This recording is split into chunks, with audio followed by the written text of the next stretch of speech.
Have you ever heard whispers of a temple where flag defies the wind? And why would a master craftsman cry while creating a deity? Join us on a journey to unveil the captivating story of Lord Jagannath, his unique form and unwavering faith that brought him to life. Namaste. Welcome everyone to our channel.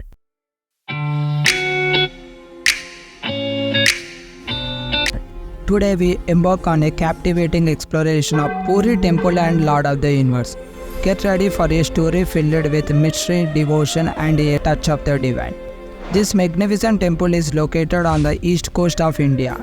It is one of the Chardham's four sacred adepts in Hinduism, attracting millions of devotees each year who came seeking blessings and a glimpse of the divine. The Jagannath Puri temple is a place steeped in tradition and captivating rituals. But did you know? The colossal chariots used in the annual Rath Yatra festival here are rebuilt every year, using a specific type of wood called Darva Brahma, wood of God. This miraculous wood possesses a unique property: it floats in water. This seemingly simple fact adds another layer of mystery to the already fascinating story of Lord Jagannath. The origin of Lord Jagannath. Lord Jagannath, also known as the Lord of the Universe, is a unique deity with a captivating story. Unlike other Hindu gods who are often shown as their beautiful humans, Lord Jagannath's form is different, with large round eyes and no hands or feet. But this very form holds deep symbolism, representing the all-encompassing nature of divine and the universality of his presence. The story of Lord Jagannath's appearance in Puri. The Lord Jagannath is an incarnation of Lord Krishna, with his siblings Balabhadra and Subhadra. Their unique wooden forms with oversized heads and eyes hold a captivating mystic. For devotees, these are not just an idols, but the living expression of the divine, radiating love, power and protection. The history of Lord Jagannath is a story of devotion, the eternal love between man and God. It tells how the prayers of the devotee caused the Lord to make his appearance in a wondrous way. And it tells how Krishna came as a deity Jagannath, so that he could accept loving services from all classes of men. The ancient Vedic literature described the king Indrajimna ruled a very calm and wealthy country. His capital city Avantipura was peaceful and prosperous in a way we can't even imagine today. But something was missing in his heart. Even though his kingdom thrived, he felt empty. He craved something more than riches and power. He wanted to see God himself.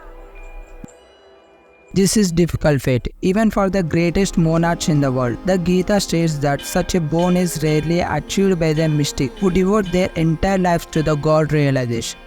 Usually, the more one is involved in material activities, the less likely one is to make spiritual advancement. So, how it is possible for a king observed in their worldly efforts to obtain the Lord's special mercy? Krishna doesn't care how rich or powerful you are.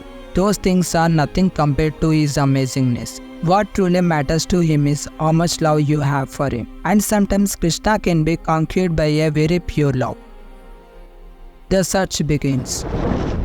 One day, the king Indrajimna felt sad for he couldn't directly serve God. Then out of nowhere, a visitor showed up.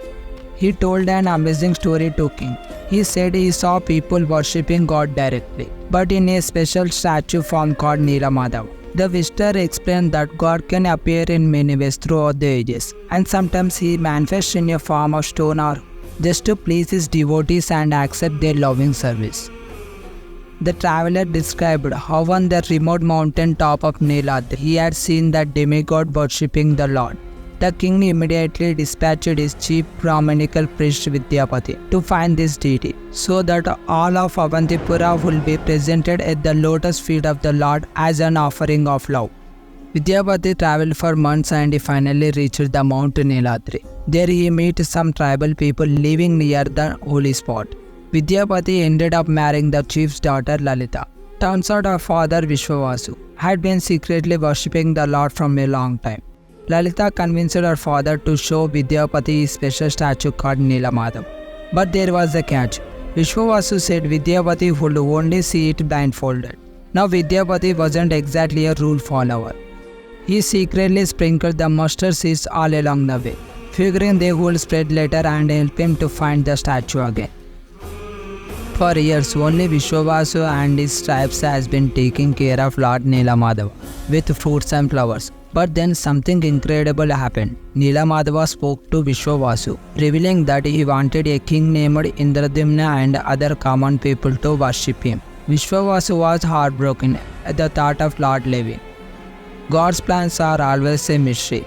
Sometimes he shows mercy by letting us be near him. Other times he separates from us to make us miss him even more. This separation can actually make our love for him even stronger. Even though the statue spoke directly to him, Vishwavasu didn't care. He was too sad that Nilamadava was going away. Blaming Vidyapati for messing things up, Vishwavasu tied the poor guy with ropes. Luckily, Lalita heard Vidyapati's cries and set him free so he could head back home. The deity vanishes. Vidyapati finally made it back, and King Indradyumna wasted no time. He hopped on his chariot with his army and followed the trail of tiny mustard plants, which Vidyapati left behind. But when they reached the spot, they found the temple doors locked tight, and the Nilamadava was gone.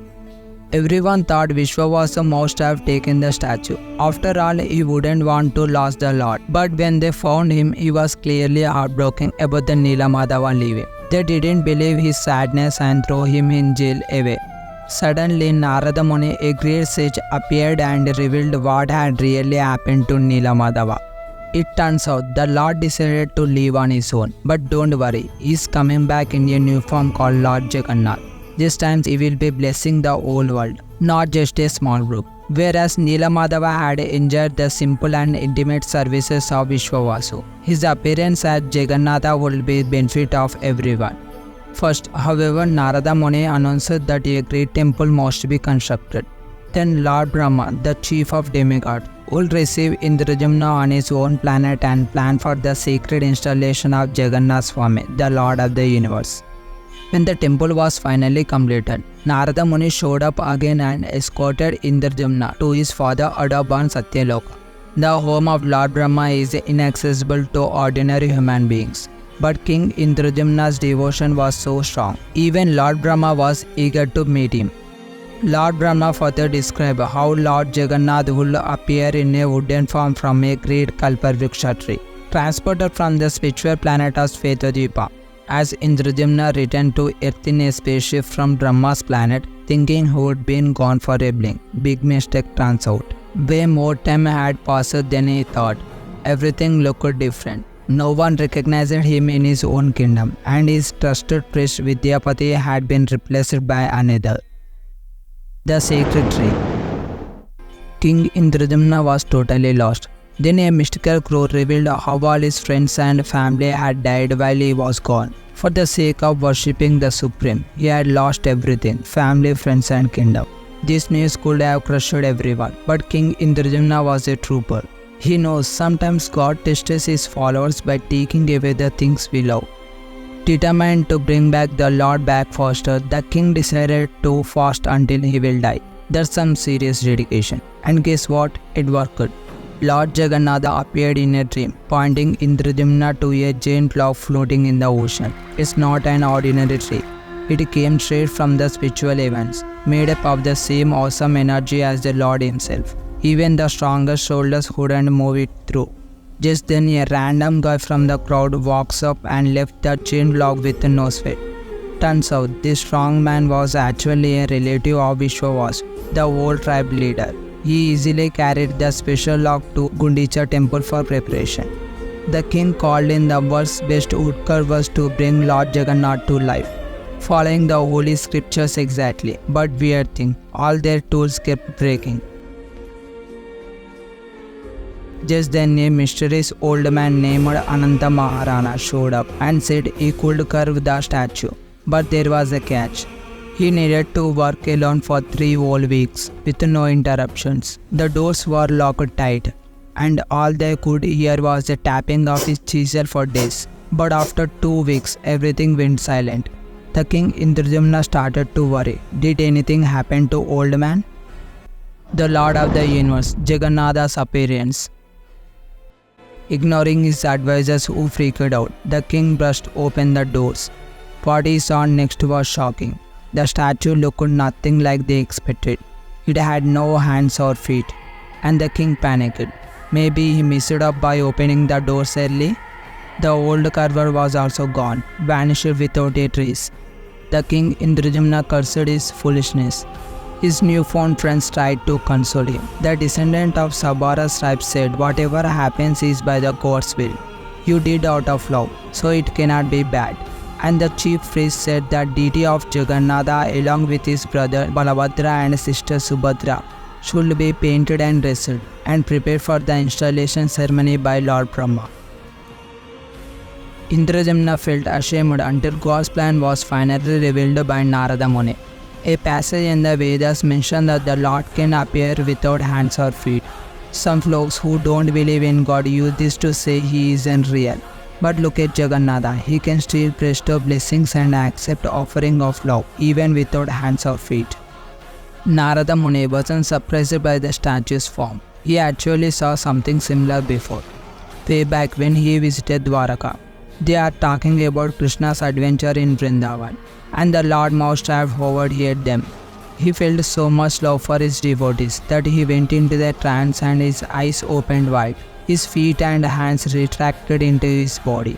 Sharing his transcendental exchange, Krishna's sister and brother similarly transformed. Then Narada Muni announced that his father Lord Brahma would soon arrive to install the Jagannatha deity. Before the celebration began, Brahma gave Indrajamna divine vision to see that his new friends are actually the source of his old pals, Vidyapati and Vishwavasu, reborn to be with him again. Thus the story of Jagannatha's appearance ended happily, with the reunion of loving devotees to honor and serve the Lord. Even thousands of years later, the Jagannatha statue is still a source of incredible joy for his followers. And the Rath Yatra festival is the giant celebration of amazing love between God and his devotees. All those who take part in this festival will receive his special blessings and help on his journey back home, back to Godhead. It is believed that the original Lord Jagannath was appeared 15,40,000 years ago.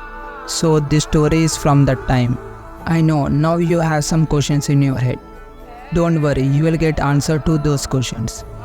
The captivating story of Lord Jagannath is more than a myth. It's a testament to the power of devotion and the unwavering faith that can move mountains, or in this case, colossal logs. But this is just the beginning. The story of Lord Jagannath is mentioned in the ancient scriptures like RigVeds, Kanda Puran, Mahabharata and Ramayana. These ancient scriptures talks about how important Lord Jagannath and Puri temple are. But there's a mystery. Did these books just describe how people already worshipped him? Or did they actually help create the story of Lord Jagannath? In part 2, we are going on another adventure to unlock the secret of the Puri temple.